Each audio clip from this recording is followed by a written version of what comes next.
All right, good morning. Again from my house, as everybody. Uh, Again, please stay safe. Social distancing is important, we have to do our bit. I hope everyone is fine. And again, I want to just shout out to all my kids, every single one of you. And I hope that everybody is well and safe, as I hope that your families are as well. Okay, so let's start today. I left yesterday with the establishment of the Second Empire by Napoleon III.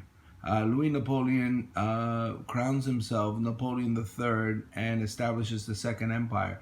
It will last from 1852 until 1871, when Napoleon's armies, the French armies, are defeated by the German armies, and which lead to the establishment of the German Empire, the Second Reich.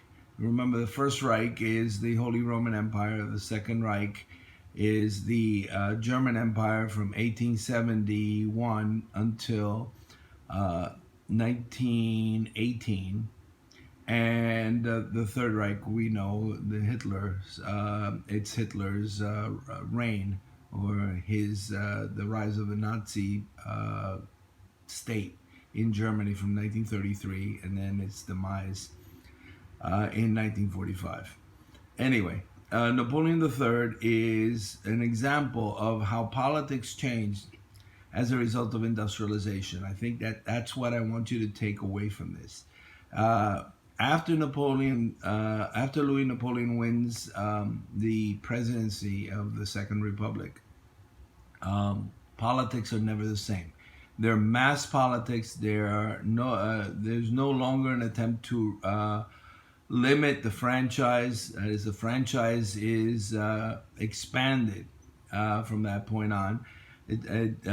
Basically, you have universal male suffrage kind of take over, and mass politics becomes the norm. The revolutions of 1848 started in France and then spread to the German states. Remember, Germany's not unified. Now, in the German states, there are two demands. There's both universal male suffrage and national unity. So nationalism becomes one of the leading demands, or the leading ideologies of the German revolutions of 1848. In France, you already have a unified state. Germany is divided, and liberals basically throw their lot in with nationalists. That is, most liberals are nationalists, and that is interesting because nationalism is later appropriated by conservatives. But in 1848, it's the last gasp of revolutionary nationalism. That is nationalism that basically speaks to the left. And it is a part of the ideology of the left. Now, liberals meet in Frankfurt. They established the Frankfurt Assembly to reform the German states and seek both the establishment of universal male suffrage and national unity. These are going to fail. Basically, all the revolutions of 1848 ultimately fail. And they fail because they achieve early success. But they bring together too many disparate groups. That is, groups that are unified only in their opposition to the monarchies, to traditional monarchies, and to Metternich's system, Congress of Vienna structures.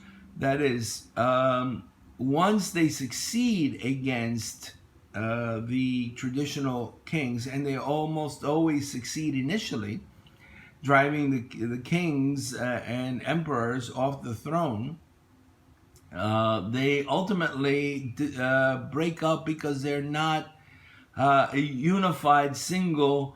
They don't have a unified single agenda. They have many agendas, and they bring too many different groups. For example, socialists brought together with liberals, and liberals are capitalists. They want to continue industrialization under a capitalist structure without any infringement, basically laissez-faire capitalists.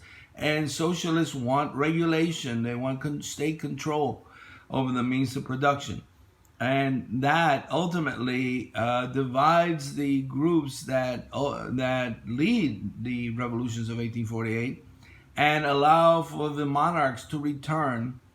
The monarchs keep control of the military and the police, and they are able to use the divisions between these groups to retake power.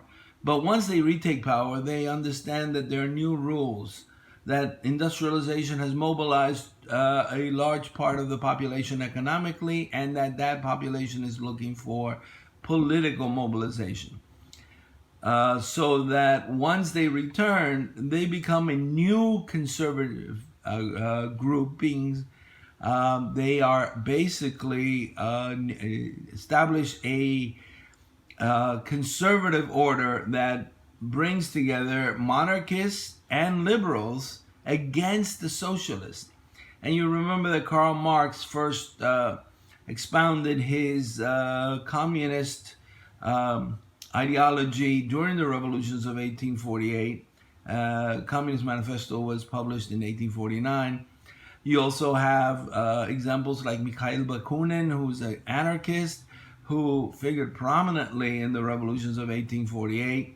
But once they succeeded, again, these groups, these individuals alerted the liberals, who then decided that it was better for them to side with conservatives against the socialists rather than continue in their revolutionary course.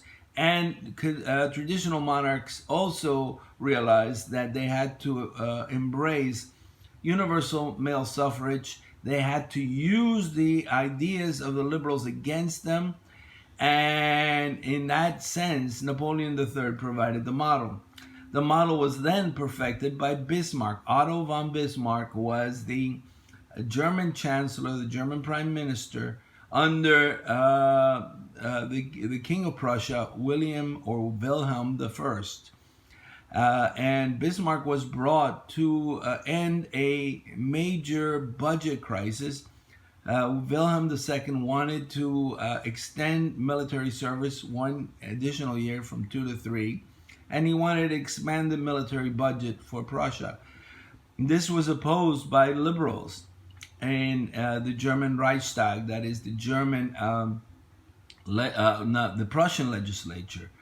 And Bismarck was brought in to break through the liberal opposition. And Bismarck basically gave a major speech. It's called the Blood and Iron speech, where he told the liberals that if they wanted to have a unified Germany, they would have to give him the tools to achieve it, because liberals in 1848 had failed to unify Germany because they had relied on liberal means, that is parliament, speeches, declarations, and they had failed.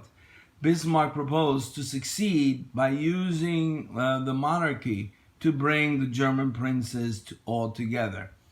And he said Germany would not be unified by liberal ideas, but by iron and blood. And in 1862, he was able to convince enough liberals that if they did not give him power, they would fail to unify Germany. And he succeeded in doing that, establishing the new conservative order. All right, I'm going to stop now and again, continue tomorrow.